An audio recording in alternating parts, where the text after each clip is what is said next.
La question du soufre, du pas soufre, c'est parfois peut-être une fausse question. Déjà, il y a des alternatives au soufre. Il y a des systèmes de gaz inertes que l'on peut mettre dans les cuves pour protéger le vin de son oxydation. Le soufre, ça permet de protéger le vin sur les aléas de la vie qu'il va subir après sa mise en bouteille en particulier. Ça peut être le transport, ça peut être la conservation, etc.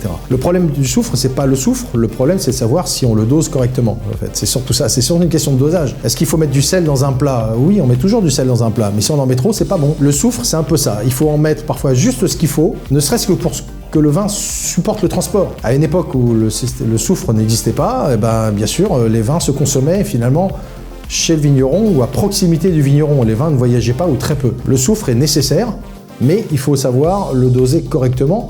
Et puis en fonction de ce que vous donne la nature, vous avez du SO2 résiduel après vinification qui parfois suffit à protéger votre vin de l'oxydation. Et dans ce cas-là, pourquoi rajouter du soufre à ce moment-là s'il y a suffisamment de SO2 résiduel? Et puis il y a des années où vous n'avez pas assez de SO2 résiduel, et donc il faut protéger les vins.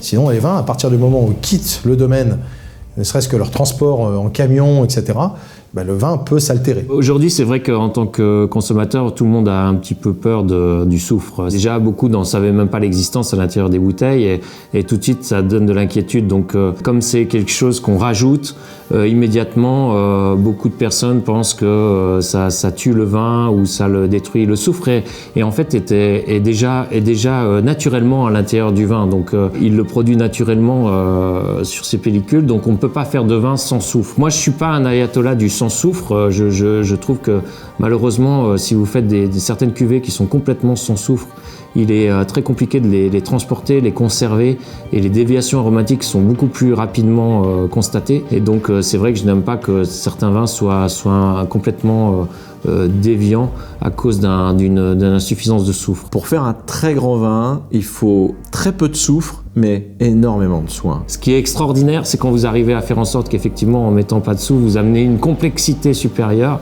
qui donne une émotion supérieure, et donc il y a cette prise de risque, et c'est au vigneron d'en juger, de juger de la dose exacte qu'il faut mettre à l'intérieur pour pouvoir obtenir l'émotion de son vin sans le détruire. Mes dernières émotions, ce sont des vins qui n'ont pas été soufrés, très très peu de sulfite, à se demander même si le viticulteur m'a pas raconté d'histoire. On en est là. Mais non, c'est que tout simplement, quand on va chez eux, quand on regarde la qualité des vignes, quand on regarde la qualité des pressoirs, des barriques, du parterre, mais même de la tenue du viticulteur, on comprend pourquoi le vin est parfait. C'est que tout simplement, il y amène énormément de soins. Et donc là, oui, les vins naturels peuvent faire des monstres. Des monstres.